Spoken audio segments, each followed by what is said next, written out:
Magandang hapon. I-tour ko kayo today dito sa aming community sa Antipolo Hills Subdivision sa Barangay San Luis. Time check muna tayo.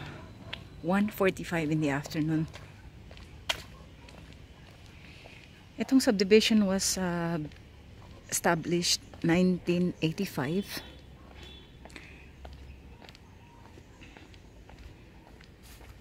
At meron itong dalawang phase. So, phase 1 and phase 2. Phase 1, ang mga name ng streets dito ay puro flowers. Like Cattleya, Jasmine, Ilang-ilang, Lirio, Magnolia, Marigold. Sa phase 2 naman, ang name ng streets ay purong name ng mga prutas like avocado, kamatsili,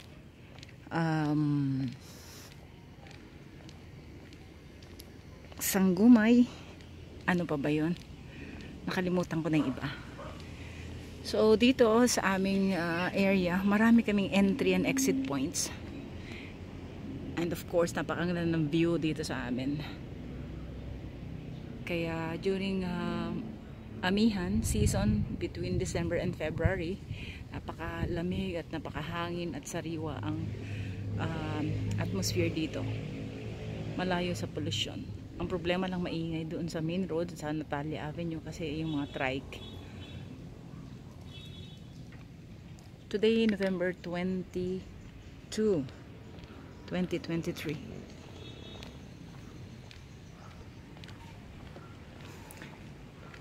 Ang aming water line dito, direkta na kami sa Manila Water, kaya napakamura ng aming binabayarang water, unlike doon sa mga high-end communities around dito sa Antipolo. Hindi pa sila connected sa mismong water line ng Manila Water, kaya medyo may added sila sa cost, medyo mahal. Meron kaming PLDT line ng internet, ganun din meron kaming landline at kuryente. Of course, maayos ang linya dito. Although still maraming mga abandoned na mga properties dito na iniwan ng mga owners. Yung iba naman foreclosed, hindi na binabayaran sa Pag-ibig or sa SSS. Yun kasi ang original na mga nag-lend sa mga borrowers during that time.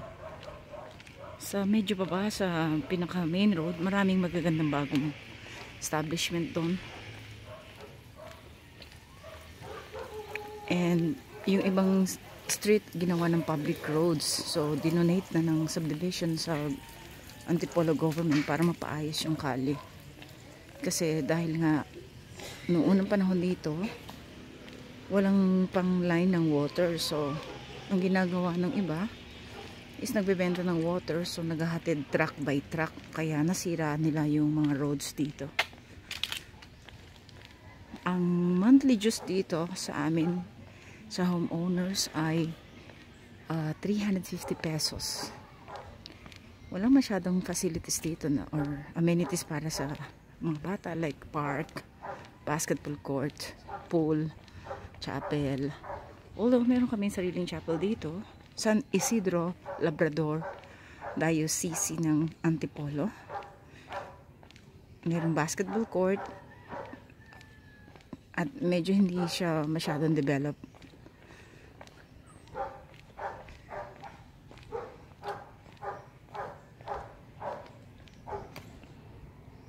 So itong street na to is Amapola Street.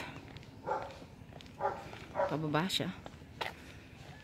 Pag maulan dito medyo madulas kasi yung water pababa. Although maayos ang drainage naman dito.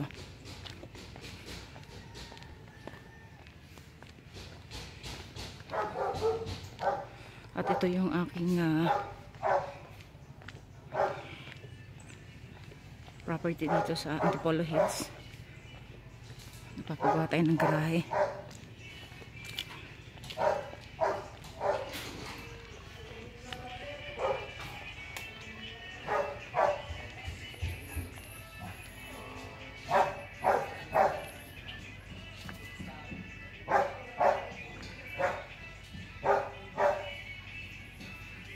Sa other part ng video, i-feature ko naman yung phase 2 para makita nyo rin kung anong itsura dito. Actually, yun ay may exit point going to Marilake, Tanay, at papuntang Marikina.